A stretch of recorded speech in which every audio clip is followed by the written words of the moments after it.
गणात बोतेच्या गजरात वडोलीत श्री संत गजानन महाराज प्रगट दिन महोत्सव साजरा. पालखी, हरिपाठ, कीर्तन आणि भजनातून भक्तिभावाचं दर्शन.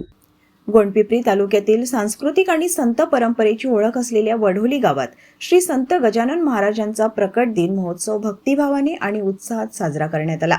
श्री संत गजानन महाराज उत्सव सेवा समिती वढोली आणि समस्त ग्रामस्थांच्या संयुक्त पुढाकारातून हा सोहळा आयोजित करण्यात आला.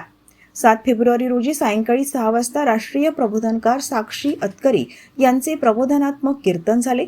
संत विचार, समाज प्रबोधन आणि आध्यात्मिक संदेशाने भाविक मंत्रमुग्ध झाले. 8 फेब्रुवारी रविवारी पहाटेपासूनच गावात भक्तिमय वातावरण निर्माण झाले. प्रत्येक घरासमोर रांगोळ्या काढण्यात आल्या. संपूर्ण गाव स्वच्छतेतून सजवण्यात आले. त्यानंतर संपूर्ण ग्रामस्थांच्या सहभागातून अश्वमेघ घोडा पालखी सोहळ्याचे आयोजन करण्यात आले. गावातून श्री संत गजानन महाराजांची पालखी मिरवणूक निघाली. गुरुदेव सेवा भजन मंडळाच्या पदाधिकाऱ्यांनी संत तुकाराम व संत ज्ञानेश्वर यांच्या अभंग भूमिका साकारत हरिपाठाचा गजर केला. हरिनामाच्या जयघोषात संपूर्ण भाव भक्तिरसात न्हाऊन निघाले. सायंकाळी हनुमान मंदिरात श्री संत गजानन महाराजांची महाआरती झाली.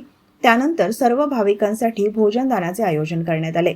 कार्यक्रमाच्या यशस्वीतेसाठी उत्सव समितीचे पांडुरंग कोहपरे, विलास चौधरी, वासुदेव झाडे, भाऊराव आभारे, निखिल नामेवार, गुरुदेव सेवा भजन मंडळाचे पदाधिकारी तसेच ग्रामस्थांनी विशेष परिश्रम घेतले. या महोत्सवातून वढोलीतील श्रद्धा, एकात्मता आणि संत परंपरेचे दर्शन घडले. Lokrajya TV news, Gondpipri.